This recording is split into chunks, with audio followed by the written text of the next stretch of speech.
We are doing block 3 this week. Welcome to the Vlieseline Quilt-a-Long this week. I am so excited because each week I get to show you each one of my blocks. And that's our block this week. And look how cool it is. So we are doing giant 5-inch squares in here. The way I've designed this quilt-along is you can do it in any size square you like. You can do it in 2, 3, 4, 5 or 6 inches. The technique is identical for each one. You obviously are more than welcome to use your Vlieseline Quilter's grid, which will make your life a lot easier. But what I like to do with every single time I do one of these blocks, it doesn't matter what block it is, it doesn't matter what size, I always lay my block out first to be able to check that I've got everything laid out correctly.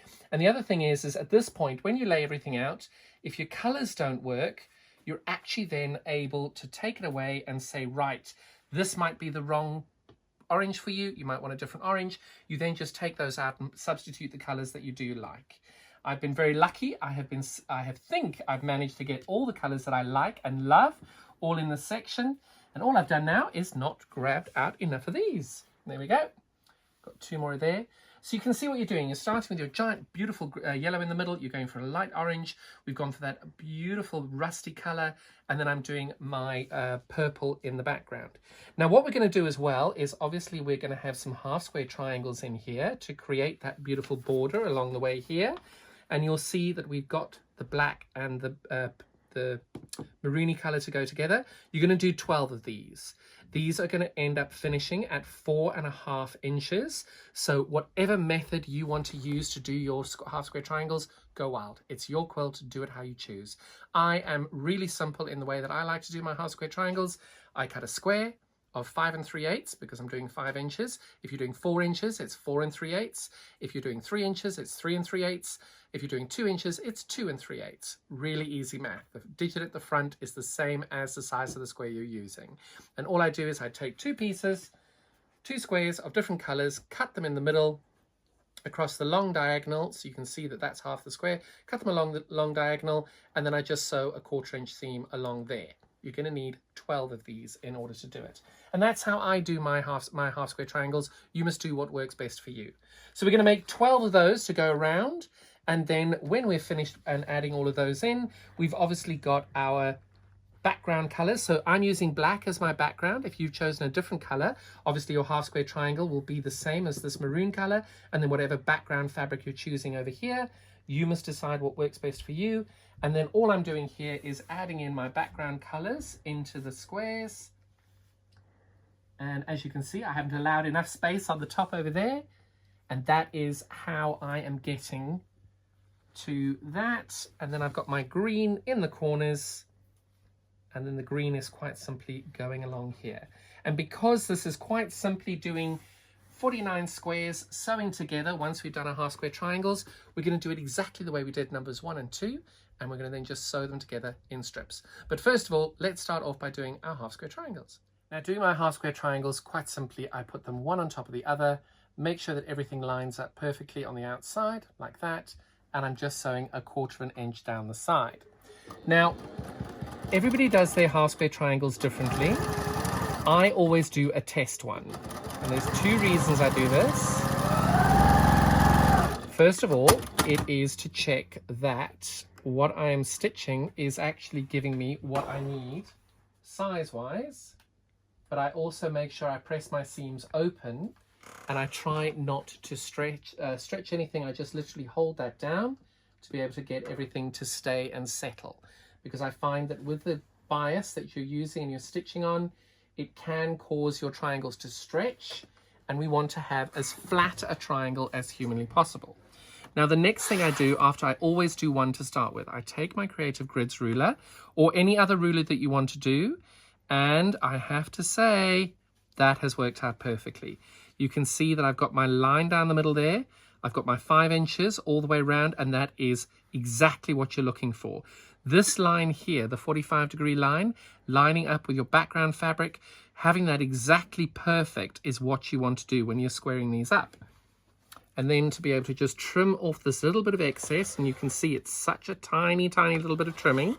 So if I pull that back, you can see how teeny tiny toony that is. But that teeny tiny toony making 3 or 4 different sizes like that, if you've got that on every single one of your blocks, you will end up with quite a big adjustment as you go through the quilt. And that to me always means that there's a slight problem. And you can see such a tiny bit of cutting off of that, but that gives you a 5-inch piece.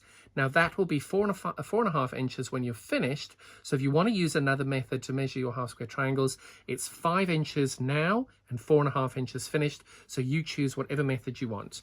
I'm going to make 12 like that in the method I've just shown you. So we're now doing our row 1 and row 7 because they're identical. And what we're going to do is we're now going to lay these out like I've laid them here. And we're going to sew them together. Now, when we measured our triangles, I think it's important to just point out that occasionally what will happen is you're going to have a triangle that's a little bit smaller than 5 inches. So on this one, you can see I've lined this up perfectly here, but you can tell over on this side, I'm a hair's breadth short of being 5 inches. So when I have a triangle like that, I always try and line it up on 3 sides and I see where I'm out. And then I split the difference. So what I try and do is that you can see I've got 2 threads there, gap at the top. So what I try and do is I move that up so that I've got 1 thread over here and 1 thread over here. And by doing that, I then take this over to my sewing machine and I quite simply then sew a 1/4 inch seam down the side of it over here. The advantage of doing this is what happens then is the gap that I've got up here isn't then left to one side. I'm splitting the difference. So that is just quite simply then going to be a hair's breadth lower and a hair's breadth higher than the bottom and the top of the block next to it. So when I put these two together, again, that'll be a nice, simple, and you can actually see that again, I've got a tiny hair's breadth over here, a little bit larger. So I just slide that down, split the difference, so I get 1 on this side and 1 on that side. It just evens things up, and you haven't then got one seam allowance that might be ever so slightly too small. I just find it splits the difference and makes things more even, and you then go from there. And just like what we've done in blocks 1 and 2, we're now going to sew 7 of these in a row, and we're going to have 7 rows ready to go to sew together. And now we are at the point where we're putting this all together. Now I think you can all tell that that and that is exactly the same with just a lovely line in the middle. Here is your lovely line.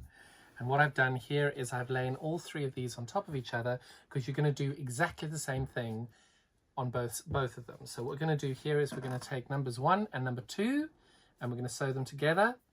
And I always make sure, as we've done many times with this whole project already, making sure that we nest these as best you can. Now, as we sew these together, I'm just going to draw your attention to these half square triangles over here. The aim is, when you sew these together, is to be able to get the intersection of your background fabric with the maroon to meet the intersection of the background fabric and the maroon. Now on this specific one, you'll see that my seam allowance is ever so slightly different over there. So the key is to try very hard to get them to match. And if you can get them to match, woo! If you can't, oh well, no one is going to mind. So you'll see when I'm putting these together to do it, I'm going to aim to try and match those together. If I don't get it right, please be kind to yourself. If you do manage to get it right, awesome, but please be kind to yourself. Now, just like we did in blocks 1 and 2, you are more than welcome to use this on the quilter's grid. And if you manage to get that right, that is perfect. It's exactly the same thing. All I would say to you is when you are doing your half square triangles, making sure that you line your triangles up perfectly with the points in the edges. And when you stitch them, try and keep your points exactly right. Did we do it? Did we do it? And, oh, look at that. That is exactly what you're looking for there. And now what you're doing is you're going to then go and press those seams open and make 2 of them.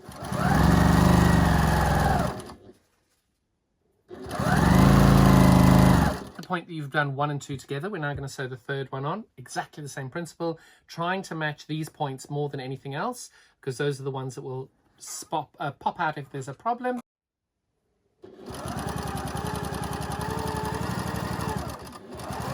And then as we go along, all you're trying to do is nest your seams to get your points to match as closely as you can. And because we're doing the same thing, I'm going to chain piece this together. I know, bonkers, chain piecing these big giant pieces. But the principle is exactly the same, just stitch them together. And now we've got half of the block there, which is going to go on this side of your central line, and half your block here, which is going to go on that side of the central line.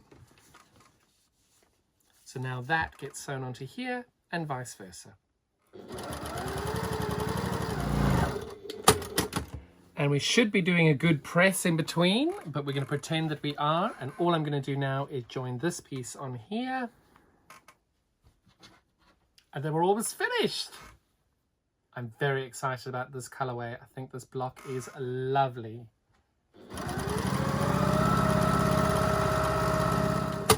And we are done. We're going to give this a good press now.